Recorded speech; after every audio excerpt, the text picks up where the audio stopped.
أعوذ بالله من الشيطان الرجيم بسم الله الرحمن الرحيم والصلاة والسلام على رسول الله وعلى آله وصحبه أجمعين رب اشرح لي صدري ويسر لي أمري واحلل عقدة من لساني يفقهوا قولي. So we've heard many talks today, very, very moving, inspirational talks.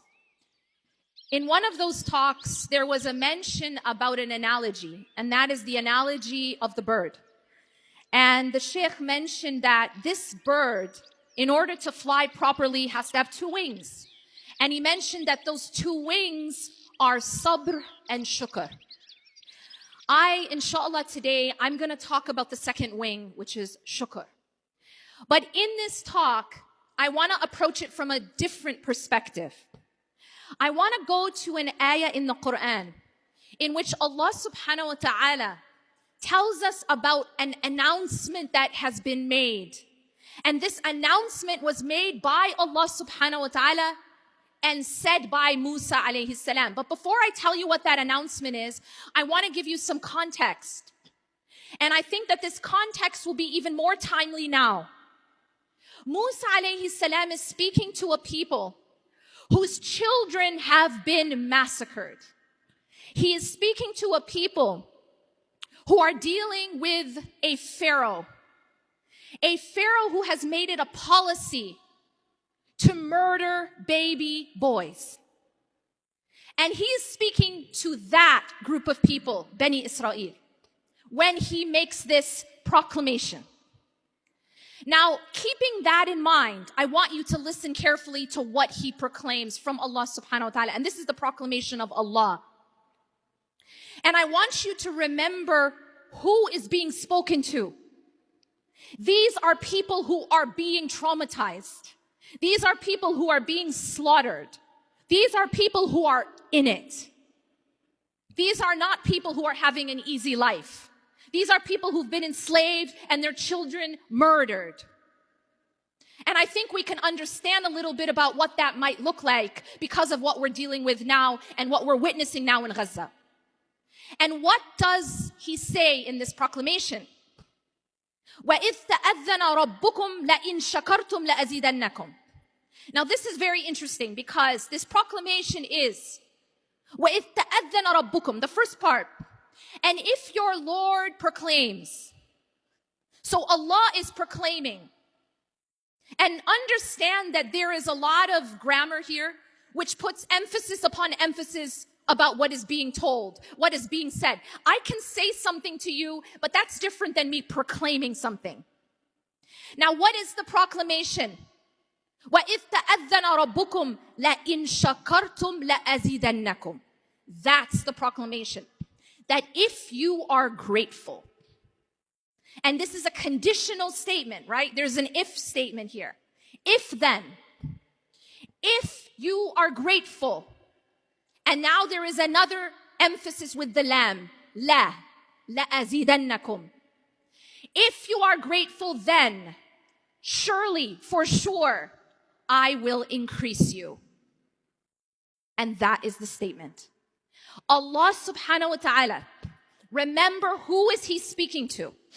Now you would think that if you're speaking to a people who are being slaughtered, who are being oppressed, who are being enslaved, that your message would be a message of patience. You would think that you would be reminding these people to have sabr, right? That you would be reminding them to persevere. And yet, the proclamation is about gratitude. It isn't even about sabr. And now this is very profound, and I'll get to why. But the proclamation is a divine principle, and that is, if you are grateful, Allah will increase you. Now, if you study psychology, and I'll talk about psychology for a second. If you study psychology, especially modern positive psychology, there is a big emphasis now on well-being and the study of happiness. And they've moved away from abnormal psychology, figuring out how the human being can break down and figuring out how to fix it. And now there's a lot more emphasis on increasing well-being and happiness. And what they found is very fascinating when you look at all these studies. What they find is that everyone wants to be happy. And yet, they found that people pretty much live on this sort of baseline happiness. It's a set point.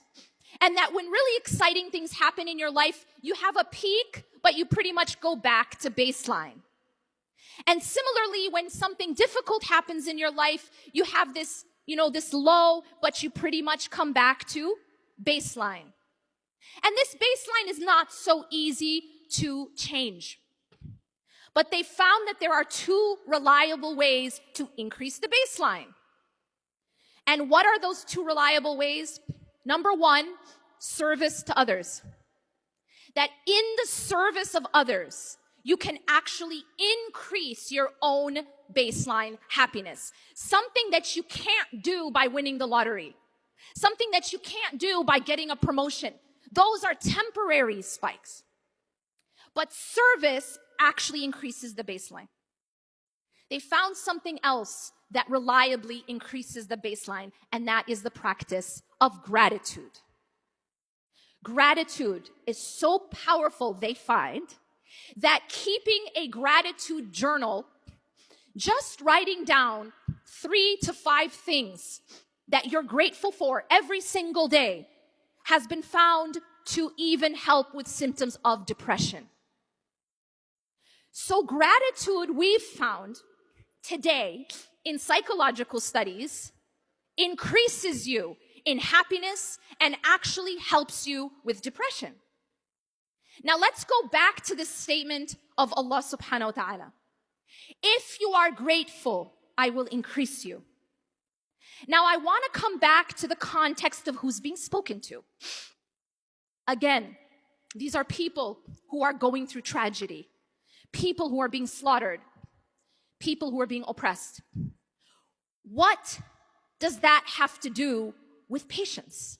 They're not being told, be patient. They're being told, if you are grateful, I will increase you. There's a very powerful principle, and it goes like this. Whatever you focus on grows. I want you to remember that. Whatever you focus on grows. What this means is, if you are the